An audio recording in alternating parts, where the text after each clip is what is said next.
नमस्कार, जिंदाबाद, जोहार साथियों, संविधान लाइव के आंदोलन अपडेट के एक और एपिसोड में आपका स्वागत है। आज हम बात करेंगे पर्यावरण, जंगलों की लूट और इनके खिलाफ बन रहे एक आंदोलन के बारे में। साथियों, बक्सवाहा जंगल पिछले करीब 4-5 महीने से चर्चा में है।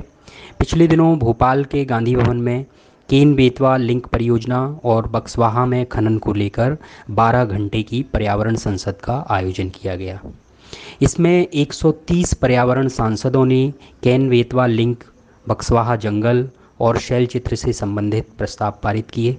इस संसद में मेधा पाटेकर, जाधव पायेंग, प्रशांत भूषण, राजेंद्र सिंह, डॉक्टर सुनीलम सहित देश के कई सामाजिक राजनीतिक कार्यकर्ता और पर्यावरण प्रेमी शामिल हुए। यह फिजिकल और वर्चुअल दोनों स्तरों पर जुड़ा हुआ। कुछ साथी फिजिकली गांधी भवन में उपस्थित थे और कुछ साथियों ने अपनी बात वर्चुअल माध्यमों के जरिए कही। इस दौरान पर्यावरण प्रेमियों ने कहा कि सरकारें पर्यावरण व बुंदेलखंड को लेकर गंभीर नहीं हैं। आइए देखते हैं इस पर्यावरण संसद की कुछ झलकें।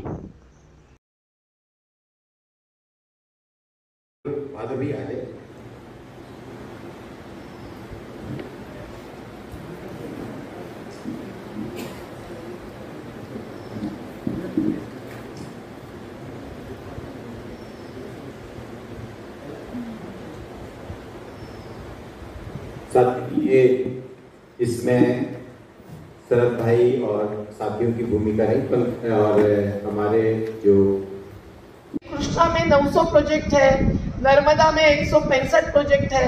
तो इन सभी प्रोजेक्ट्स का, और केन बेतवा के क्षेत्र में भी कई सारे हैं, इन सभी प्रोजेक्ट्स का एकत्रित परिणाम जो होता है, जो अभी हम उसके आगे चलकर एक सर्वांगी कानून उन्होंने लाया, वो था 1986 का पर्यावरण सुरक्षा अधिनियम। तो आज लोगों की भावना ये व्यक्त हुई है, मैं बहुत डिटेल्स में न जाते हुए, कि जिस कानून में हम जानते हैं कि एक सर्वांगी विचार और अध्ययन के, या तो उनको बिल्कुल समझ नहीं होती इस तरह के पर्यावरण के मुद्दों की, या फिर वो जो प्रोजेक्ट प्रमोटर है उससे किसी तरह से जुड़े हुए होते हैं और कोई पब्लिक हियरिंग प्रॉपर करी नहीं जाती। जो ऑब्जेक्शंस लोगों के आते हैं उनको ठीक से कंसिडर किया नहीं जाता, तो बस नाम के लिए EIA कर दिया जाता है। लेकिन हम तो ये देख रहे हैं कि बहुत सारे प्रोजेक्ट्स में EIA करा ही नहीं जा रहा, बगैर EIA करे उनको अनुमति दी जा रही है।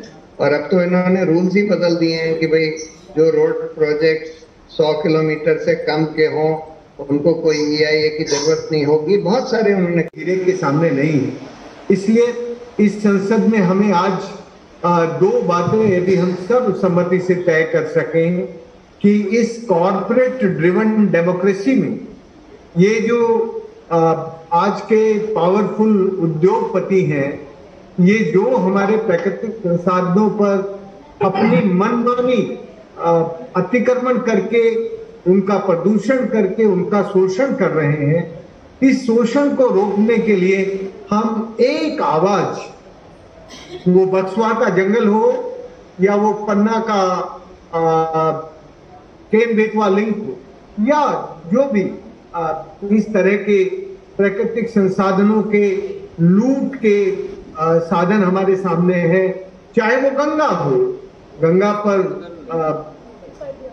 इस देश के सबसे बड़े वैज्ञानिक प्रोफेसर GD अग्रवाल ने अपने प्राण दिए, लेकिन इस सरकार ने नहीं सुना। तो ये सरकारें आजकल सुन नहीं रही हैं। सरकारों ने समाज को इस लोकतंत्र में लाचार, बेकार और एक तरह से बीमार बना दिया है, और ये बीमार बनाने का काम सरकारों ने किया है। इसलिए ये जो पर्यावरण का संकट है, ये सचमुच इस वक्त बहुत भयानक है। प्रकृति का क्रोध, प्रकृति का गुस्सा दिन ब दिन बढ़ता जा रहा है।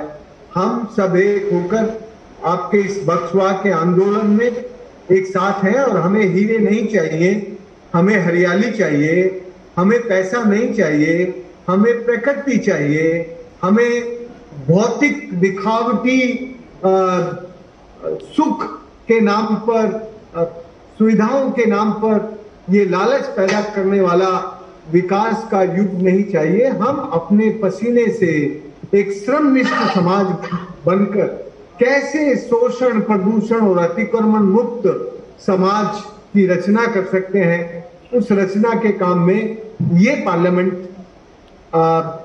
यदि सर्वसम्मति से ये तय कर सके कि हम सब एक होकर कम से कम बक्सवाहा के जंगल का, हीरे की खदानों को बंद कराना और हरियाली को बचाना, इस एक स्लोगन के साथ हम सब आगे बढ़ सके। मैं आपकी इस लड़ाई में आपके साथ हूं। आप मुझे जहां जैसे जब भी मेरा उपयोग समझेंगे, मैं जरूर आपके साथ रहूंगा। बस की साइन है एक तरह से। अब ये हो रहा है कि हम अपनी पीढ़ी का भाग नहीं, अगली पीढ़ियों के सब कुछ धरोहर हम खींच ले रहे हैं, आज खत्म कर रहे हैं। हमें परवाह नहीं कि ऑक्सीजन का क्या होगा, हमें परवाह नहीं हमारी धरोहरों का क्या होगा, हमारे कल्चर का क्या होगा, इसकी किसी की परवाह नहीं है। ये सचमुच दुख की बात है और ये बात सबको समझने की जरूरत है। प्रगति के नाम पे, पैसे के नाम पे पर्यावरण को, प्रकृति को हानि पहुंचा के हम कहीं नहीं पहुंचेंगे। अगर प्रकृति को एक बार हमने हानि पहुंचा दी पर्यावरण को, तो वापस नहीं हो सकता है, वो वापस कदम नहीं लिया जाएगा। तो मेरे हिसाब से बहुत ही जरूरी है कि जब एक्सपर्ट्स कहें कि ये नहीं करना चाहिए, उसकी बात सुननी चाहिए, चर्चा होनी चाहिए, लोगों के साथ चर्चा होनी चाहिए।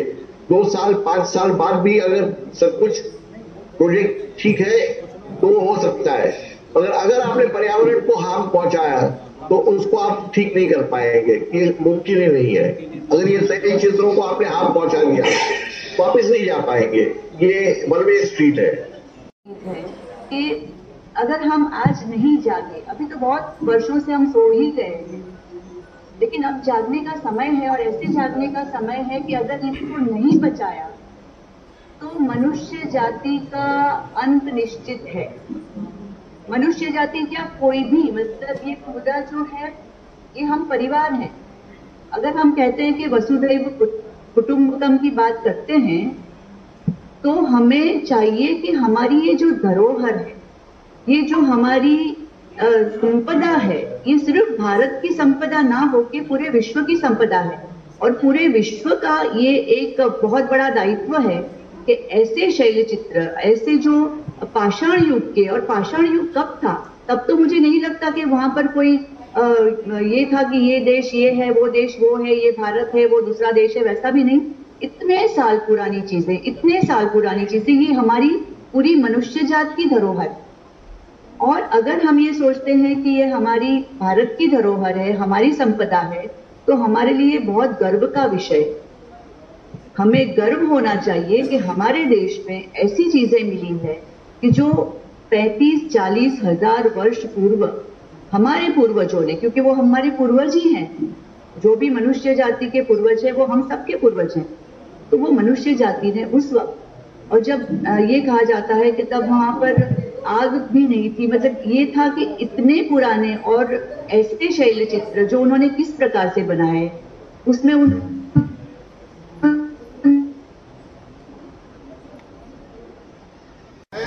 वो पानी भी बी कैटेगरी का है।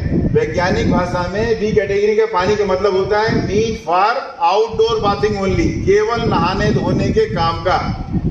और उस नहाने धोने के काम के पानी को ट्रीटमेंट का चोचला दिखा करके उसको पीने में दिया जा रहा है। जहां पर ट्रीटमेंट प्लांट लगाया गया है श्यामला हिल्स पर, जब मैंने पूछा कि ट्रीटमेंट में क्या करते हैं, तो बोल रहे फिटकरी डाल देते हैं। फिटकरी योजना बुंदेलखंड, प्यासे बुंदेलखंड के कितना प्यास बुझाएगी ये तो निश्चित नहीं है। खुद विभाग जो राष्ट्रीय जल विकास अभिकरण है वो खुद इस बारे में कंफ्यूज है, उसके पास इसके पुख्ता डॉक्यूमेंट्स नहीं है। पूरी स्टडी जो है वो पुराने डॉक्यूमेंट, वो कह रहे हैं कि नई स्टडी होनी चाहिए, जब पुराने 18 साल और 15 साल पुराने हम अध्ययन के आधार पे, जो अध्ययन किया है, झाड़ हैं, कई तरह की कंद हैं, कई तरह के मूल हैं, और वहां पर बाघ और ये सारे जीव जंतु हैं। तो इन सबका विनाश को अगर रोकना है, लोगों के जीवन को बचाना है, हम मांग करते हैं सरकार से कि इसको धरोहर घोषित किया जाए, ताकि इनका हम आगे आने वाली पीढ़ियों के लिए इसको